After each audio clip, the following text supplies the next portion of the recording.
Welcome inside episode 613 of the Locked On Senators podcast. I'm Ross Levitan on the outskirts of enemy territory in Winnipeg, Manitoba, alongside Brandon Piller up in the Blue Mountains, and the boys are back.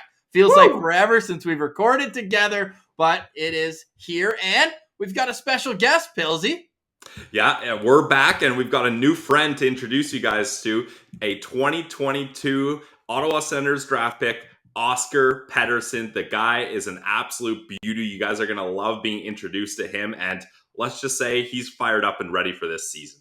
And he gives us maybe the most realistic but exciting player comparable that he models his game after. That's coming up, as well as the Summer World Juniors. We're talking World Juniors in August? Huh? All that and more. This is the Locked On Senators podcast, and it's brought to you by BetOnline. More props, odds, and lines than ever before. Visit BetOnline, where the game starts. And now the show starts. This is the Locked On Senators podcast, your team every day. Locked On Senators, your daily podcast on the Ottawa Senators. Part of the Locked On Podcast Network. Your team every day. Thank you for making Locked On Senators your first listen on this Monday, August 8th. We are free and available on all platforms, including on YouTube, where the best way you can help the show grow is to like the videos by clicking the thumbs up, subscribing to the Locked On Senators channel, and leaving a comment as well. We want to know, what's your first impression of Oscar Pedersen, who's coming up later on in this show? Pillsy, I ask you the same question. Well, Ross, it was great to put a face to the name for Oscar Pedersen, and I'll be honest, when the draft happened, I think I was a little down on him just because I was guilty of this, and I think a lot of Sens fans are. I had my guy, my Guelph Storm player, Danny Zhilkin, all ready to go. I wanted the Sens to draft him, and then they didn't, and I thought, okay, I wish they drafted him. I like Pedersen, but thought they could have got him later. All that kind of like pick here, player here, all that jumbling that goes on when you've done rankings and you've followed other people's rankings where you think people slide in. But I'm over that. Let's throw that all out the window. I'm so fired up that Oscar Pedersen is a part of the Sens organization because, 25 goals in 46 games is nothing to be unimpressed about. And like I said, the kid's an absolute beauty. He gave us... gamer. He's a gamer. He's a gamer, and you could tell he's ready to go. And he's someone that I think is going to fit into this Sens organization really well, especially with his competitive nature. I think he's going to drive others to be better within the organization. So put it on the billboard. I'm a big-time Oskar Pettersson fan. Big time. Same. And next time you're on a Finnish scouting trip, Bills, you can just swing by Rögle as well and go see him. His goal, well, we'll just wait. We'll let him tell you what his goals are, who his players that he loves to watch in the NHL are, and what his experience was at Senators development camp. But he also told us he's going to be watching the World Juniors this week when the times work out, because, of course, Edmonton to Sweden, I think quick math, that's 8-hour time difference. So you can understand those 8 p.m. games might get a little risky for him, but I'm excited to watch this. I have about zero expectations. We know that off-ice, Hockey Canada is a complete disaster, but this team they're putting out there, Ridly Greig practicing as the third-line center. And since we last spoke, we'll touch on our vacations after the interview, but since we last spoke, Pillsy, Zach Ostapchuk made this team too. That's a nice little bonus for Sens fans. Absolutely, yeah, and I think it's well-deserved. Like, he had a big season with the Vancouver Giants, so to get 2 Sens prospects on Team Canada feels really good because the last couple of years we've been USA closet fans just because of all the... Hashtag #USensA. Yes, exactly. So it's nice to be back with the red and white, not the red, white, and blue. It's good to be back with our home team here, although we do have Tyler Clevin with Team USA, so we're cheering for him as well, but... Ridly Greig, third line center. I love that. He's gonna mix it up. That's for sure. I was just gonna say too, third line center. I wouldn't mix or look too much into that because even when they had Mason McTavish and Shane Wright, Ridly Greig was still the third line center. He's gonna get all the checking roles. He's gonna go out against the other team's top line, shut them down, make their life miserable. We have to we have to pull this out because how many more opportunities are we gonna have to do it? But Ridly Greig's Instagram post right after the World Juniors were canceled last year, it's the most Ridly Greig thing that you could ever post, and this is what he's going to do at this year's as well. If you're watching on YouTube, hey, I really enjoyed my time at the World Juniors this year. Just mixing it up. Mixing it up. The Ridly Greig story. Ridly Greig and Oscar Pedersen on the same team in 3-on-3 would have been a sight to behold at Sens Dev Camp. But outside of Ridly Greig, by the way, happy birthday to Ridly Greig. Yeah. Both he and Roby Jarventi, both turning 20 years old today on August 8th, both a part of the World Junior team. The other prospects, Thomas Hamara with the Czechia, not Czech Republic anymore, Czechia. He'll be taking part. Then we've got the Finns. We've got both Jarventi and Levi Meriläinen. Yeah. We've got Ridly Greig and Zach Ostapchuk with Team Canada and Tyler Klevin with the United States. Outside of Ridly Greig, who I think just the fact that he's on Team Canada, the fact that he's the only first-round pick in this tournament for the Senators, he will put head and shoulders above everyone else. But out of everyone remaining, who are you looking forward to seeing most over this next week plus? Like non-Sens prospects? No. Outside of Ridly Greig, who I think would be the obvious answer. Yes, I'm really excited to watch Thomas Hamara. You guys have heard me say I thought that was probably the best value pick that the Sens got. A lot of scouts and prospect reporters said that the Sens could have taken him earlier, and that still would have been a good pick. So for him to fall, I forget where he ended up going with the Sens, somewhere in the 80s, right? Hamara. But that 84? ended up 84. That sounds about right. But that ended up being a really great pick. He was the lone prospect that they've already signed from the 2022 draft. So obviously the Sens have a lot of faith in him. 87. Damn, close enough. But yeah, I haven't had a great chance to see too much of him other than like film and short highlights and stuff like that. So I'm going to be keeping an eye out for him on Team Czechia. Yes, I will be keeping my eye out for Tyler Klevin, and I would expect his opponents to do the same. You would hope so for their sake. I love how Halliday brought it up when we were interviewing him 2 weeks ago. He's like, yeah, you have to know when Klevin's on the ice at all times. He looks like a beast, mixed in an assist too in a pre-tournament game. Jarventi had a goal and assist in a pre-tournament game. You had all this covered, though, last week on Locked On Senators. We had our good friend of the show, Laleem's Martian, on both this past Friday and the Friday before. This upcoming Friday, we're going in a completely different direction for interview. Somewhere we have never gone before, Pilsy. I'm not going to give it away just yet, but stay tuned for Friday's episode. Can we give away the other two that are going to come back on? Because they're friends of the show. Yeah. Okay, Monday, we've got Igor Sokolov coming back on. My guy. And then within the next 2 weeks, we're just working out time. Crooker's coming back. Angus Crookshank. Need to hear how the recovery's gone. He's 100% now. So stay tuned. Lots of great content coming throughout the rest of August. And then we've already got the date circled. And I would like everyone else to go into their calendar and just put that September 13th, Locked On Senators returns to 5 days a week. And yes, that's a Tuesday, so it's 4 days that week. Okay, I get it. We're going back to daily episodes on September 13th, and the Senators rookie tournament begins on September 16th. So that's going to be a big week, getting back into the swing of things. Great plans for the postcast and the show coming up right here as the Senators try to turn the corner from rebuild to playing meaningful hockey beyond October, Pilsy. Yes, November. Okay, yeah, that's what we're trying to hear, though, is the rebuild is over. We're shifting gears. We're looking towards a new team. And just a reminder, in case anyone's forgotten, Alex DeBrincat is an Ottawa Senator. Claude Giroux is an Ottawa Senator. And the Sens have two solid veteran goaltenders with Cam Talbot coming in too. Woo!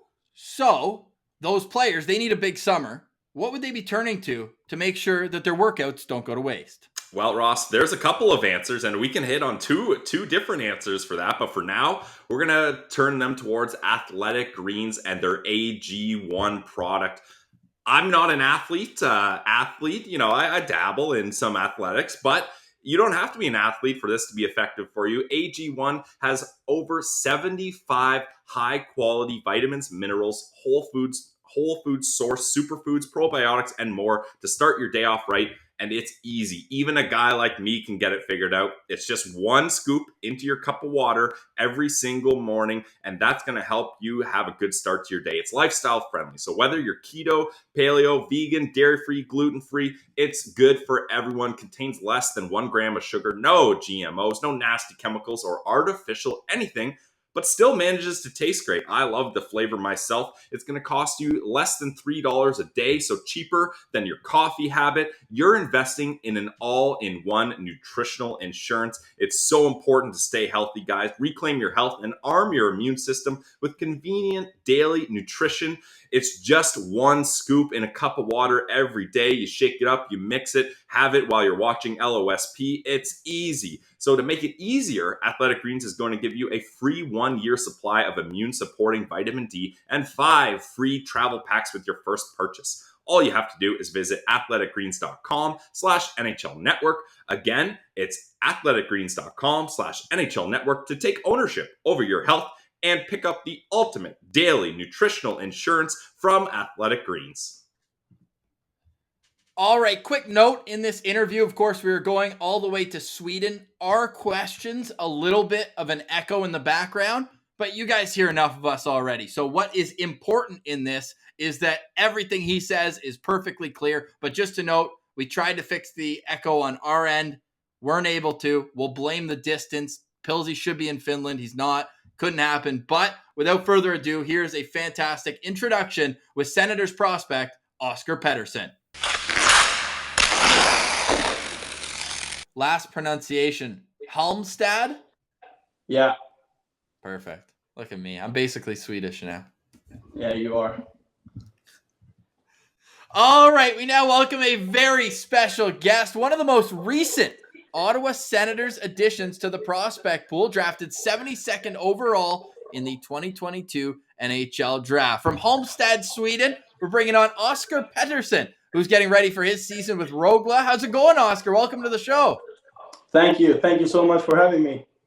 Awesome, man. It's been a pleasure. We reached out right after you got picked. Awesome timing now, though, after you've already been to Ottawa for development camp. I think that's a great place to start. What was your first impression of the city of Ottawa? Yeah, both the city and all the guys, all the stuff was just such a great experience. A very very good week for me. I think I've learned a lot, and yeah, it was just fun. Now, did you have any relationship, or did you know any of the players in the Sens organization already? Maybe some of the Swedish guys? Yeah, I knew who Oliver Johansson was. Okay. And then I played both. I know Philip Norberg very good. Yep. Since we played some national team games with each other, and then we also played against each other. Theo Wahlberg, I didn't know him personally. I knew who he was since we played against each other in the playoffs, but I didn't know him good personally. But and then also the same with Kevin Reidler. I also played him last year. So you played against Wahlberg in the playoffs last year? How did that series go?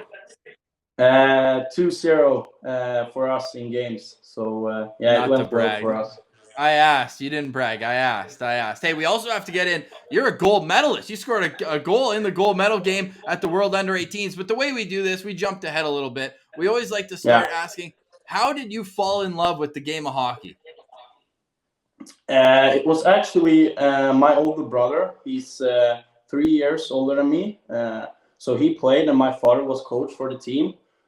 So obviously I was looking at him, and then I just wanted to be able to do the same thing as he did, because he has always been kind of my idol and a guy that I look up to. So I wanted to follow his footsteps, and that's how I fell in love for the game.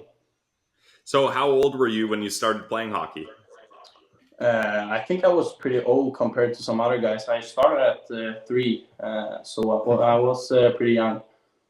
Yeah, that's awesome. Now, did you always think you're going to be a forward and have a knack for goal scoring? Did you ever play defense or maybe even some goalie in your younger years?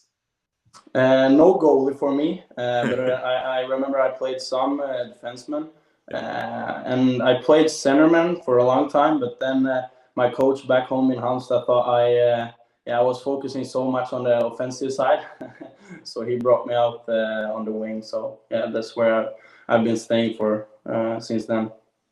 That's awesome. Have you been always working on your shot? When you got drafted, everyone talked about how you can score from anywhere on the ice. Is that what you pride yourself as the best part of your game?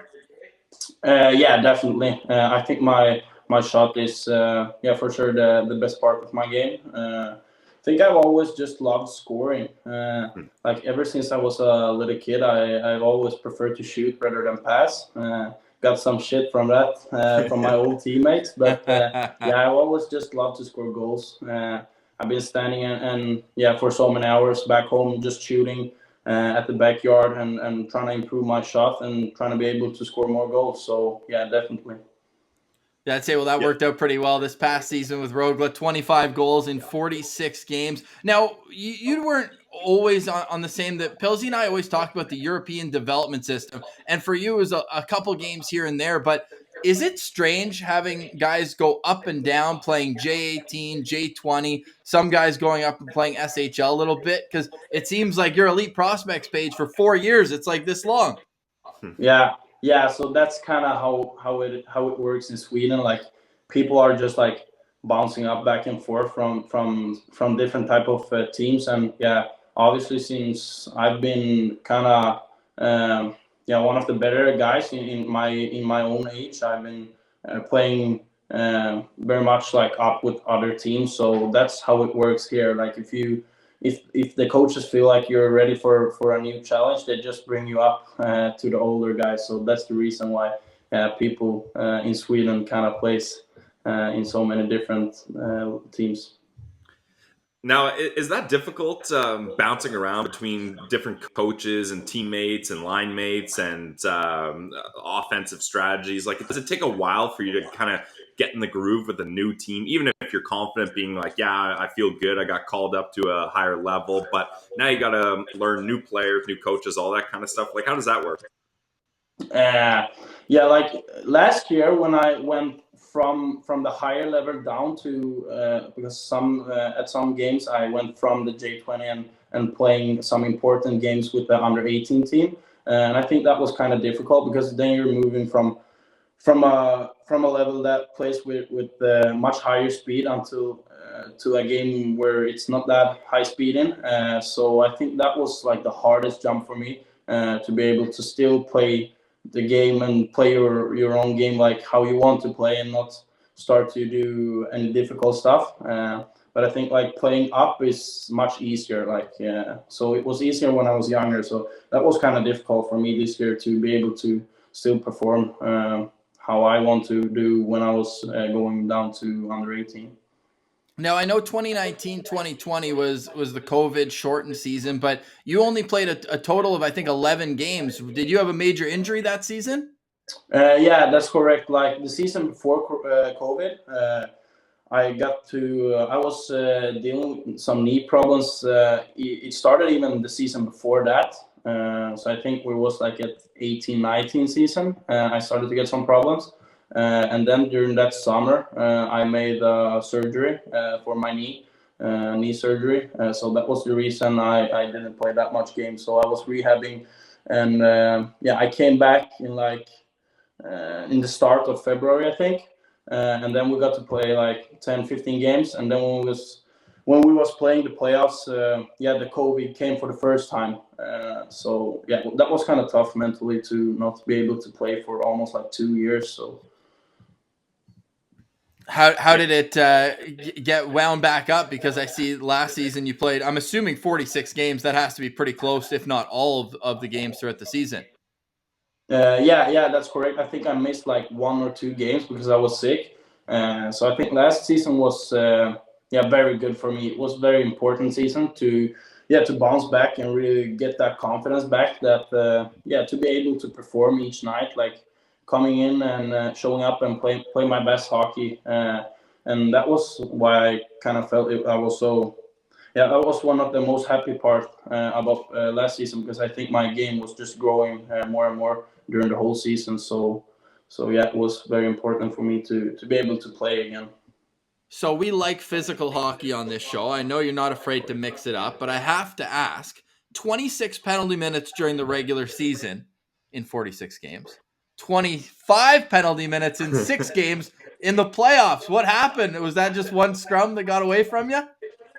No, actually, I got a game misconduct. I think it was it was the first game.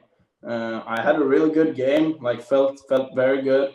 And then I was standing up in the neutral zone on a guy. He came straight into me. And in those type of situations, I'm a guy that's not afraid to stand up. Yeah, but nice. He got scared and he kind of jumped away. So I was I went to his leg a little bit too much and got a game misconduct there. So that's the reason. No But suspension, I feel like though. that's a fair description, though, because when those knee-on-knee kind of collisions happen, usually it's because the person about to get hit realizes they're about to get hit, and then they try to dodge it, and they put themselves in a vulnerable position. Like you already were standing your ground and have everything lined up, so there's not much you can do in that situation. No, exactly. That was exactly how it was. He didn't scan good enough, and he saw me too late, and he got scared, so he just jumped away. But that was the reason why I didn't get suspended at all. So when we showed the ref a better video version after the game, and they said like, yeah, okay, sorry, this was our mistake. So yeah. Wow. That's pretty lucky it turned out that way. Now, you said you've been working on your shot a bunch, and that's kind of where you pride your game, and you got the stats to back it up with 25 goals. What was the biggest reason for your success this year? Like you mentioned, it was great you being able to play a lot of games this season, but was there something that really kind of clicked for you mentally or physically that helped you score at such a good pace? No, I just think it was rolling good. Like I started off first game. I remember I got 1 goal, 1 assist, and just got the confidence straight away. I mean, sometimes seasons where you're going and you're not scoring for the first 5-10 games, and you start to think too much. I just got that first goal early, and then it just turned out good. And I was just didn't think too much. I was just focusing on every day, like getting better. So I think it just went out good. So let's talk about your first National League experience at the under 18s. I'm sure that was an exciting moment for you. How did you find out that you made the team? You mean for the under 18 Worlds? Exactly. That was your first time representing Sweden internationally, right? No. My first was already in November. Okay, sorry, but this season, right? Yeah, exactly. So this season was the first. So it was in November for the 5 Nations. I remember I was in school doing like a group thing with 4 other people in my class, and I just saw on my phone that my head coach in the under 20 team in Rögle just wrote like congratulations. And then I kind of understood right away, because I knew that the team was going to the rooster was going to show up at some point that week. So he just wrote a congratulations, and then I just straight away went into my phone, and looked up the rooster, and then I saw my name. So that was obviously got some goosebumps there. It was a big moment for sure. And especially because you had gone so long with so few amount of games, it must have been nice to be like, oh, they didn't forget about me because I'm not playing games. No, exactly. I just felt like it was another great opportunity for me to even show up at the international level and show what I can bring. Yeah, let's get into your draft day, Oscar, because this was a very interesting draft for the Ottawa Senators. They traded 2 of their first high picks to acquire Alex DeBrincat, so they got started in the draft day later on than most other teams. Now, what was it like for you on your draft day? Like, how were your emotions? Who was with you? All those kinds of things. Just take us through your day. I think I was kind of like as everyone else that know that there's a chance for them to get drafted.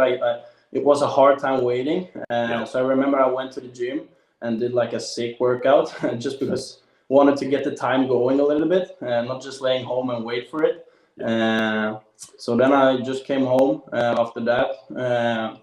My parents was at home. And then I brought some friends over, the friends from Halmstad. So I was at my parents' house in Halmstad. So it was like the friends, the closest friends and the guys that I grew up with. And yeah, obviously, like the emotions, I was just it was many different type of emotions, but at the end of the day, I was just looking forward to see not just myself if I got drafted, or because I had so many friends, obviously from guys that I was playing with in Rögle, but also from the national team. So I was just pumped up to see where everyone would turn out, and then obviously when I saw my name, I just got shocked and so happy. So one of those friends, I believe, is Marco Kasper, who's from the Rögle system too. You guys talk about maybe one day Detroit versus Ottawa, maybe in the playoffs someday. You guys going head to head? We haven't had that discussion yet, but yeah, as you said, we're very close to each other, and yeah, we used to compete every single day because yeah, obviously we're both two guys that are very competitive, and we strive to get better. So yeah, he's a good friend of mine. Because I asked the same question when we had Tim Stützle on, because him and Moritz Seider are good friends. So there might be some behind-the-scenes rivalries these upcoming years between Detroit and Ottawa with some friends off the ice. I mean, they have so many Swedes. It'd be crazy if you didn't know rather than did. I know Kasper isn't, but playing in Sweden with you guys. So is the goal this year to play games at the SHL level? I know you're starting out in J20. Yeah, as you said, like the goal is to get as much opportunities and as much games as possible up in the pro team.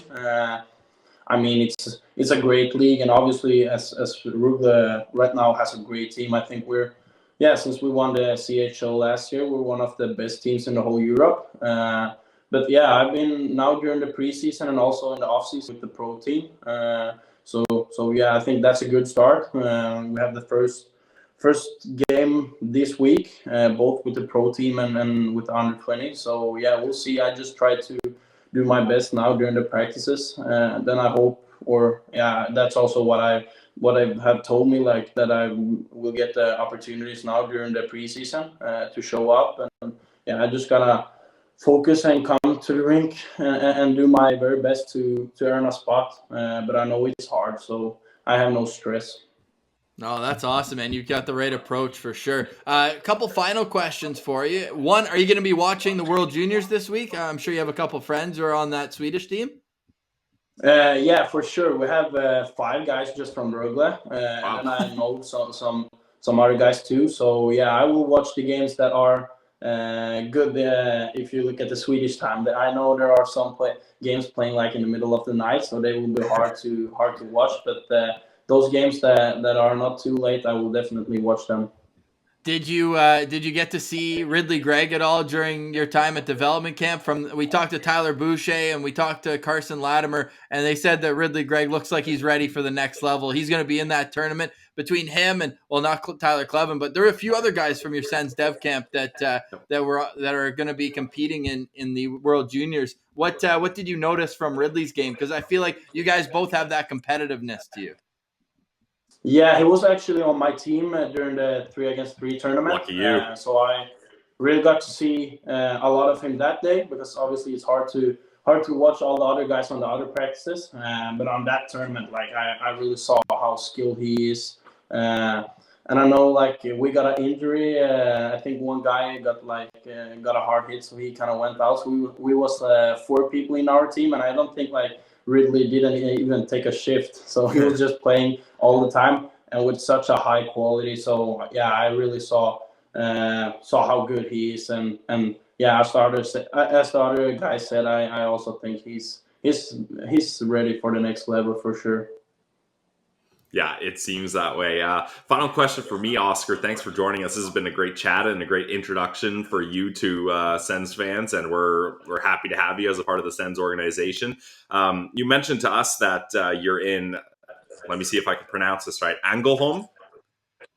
Yeah. I'm looking at it on Google Maps right now. It looks like a nice southern coastal town. How's your off-season been? Have you been there most of the off-season, or have you been traveling around or getting some good rest, relaxation, and vacation, or what have you been up to gearing up to this season? To be honest, there hasn't been that much rest. Okay, that's good. Since I went to Ottawa straight after the draft, was being there for the dev camp.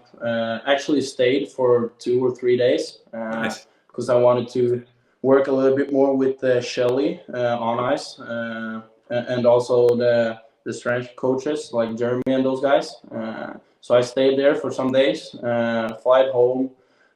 Straight went to Finland to my agency. They had a mini camp there, and when I went home from that, I had national team camp for like 1.5 weeks. So I've been busy, but as you mentioned, it's a very nice little small city here, close to the water. So it's just a great area, and I've been really I'm really happy to be here, and it's been a great place to move since it's not that big. Well, Sens fans are going to be really excited to see you play this year, Oscar. I lied. I do have a final question. I'm just curious, who was your favorite NHL team growing up, and who are some of your favorite players to watch? To be honest, I don't have a team. Kind of boring, dude. But now you do. You can say the Ottawa Senators now. There you go. For sure. Now Ottawa is for sure the team that I'm really interested in, and that I'm reading about on social media and those type of things. And players, obviously it's easier for me to look at the Swedes, dude. So I think we got one right here. I like to. Yeah, Alfie. Yeah, he's such a legend back home here too. But guys like Gabe Landeskog, Patrick Hörnqvist, I think those type of guys, because that is also players that I can see some similar things in their game, improving in my game. That's 2 players. Man, that's awesome. I love those 2 players. That's going to leave Sens fans pretty excited, as that's the type of player that you want to be at the next level. Oscar, we really appreciate your time. Yeah, I feel like we've got a friend of ours on the show on our hands here, Pillsy. We'll be having Oscar back. We'll check in with you around Christmas, see how your season's going, all right? For sure. That sounds great. Awesome. It was great to meet you. Thanks so much for joining us today. Thank you, guys. All right, stick taps to Mr. Pedersen for joining us. Absolute beauty. Great conversation with him, Pillsy. And I love the player projection. He watches Patrick Hörnqvist very closely. I feel like Hörnqvist killed the Sens over the years, but hey, if he turns into one, great shot, guy who stands in front of the net, guy who's not afraid to be physical. I think Sens fans will be very happy with that pick in the 3rd round of the NHL draft. And I think one thing I like about the comparison too is everyone knows Patrick Hörnqvist is a competitive guy. Like, remember in the playoffs, everyone was saying they got to get Patrick Hörnqvist back on the power play, and he was even saying it. And then they get him back on the power play, and they have success. Like, that's the kind of attitude you want a player to have. So Patrick Hörnqvist is definitely a great comparable. And one thing I'm sure Pedersen and Hörnqvist could benefit from is a little protein in their diet, Ross, and they can get that from Built Bar. It's the protein bar that tastes like a candy bar. The off season, it's important to bulk up. So get your protein in, but do it in a delicious way. That's why I love Built Bar, because they focus on making the bars taste good, starting with every single bar covered in 100% real chocolate.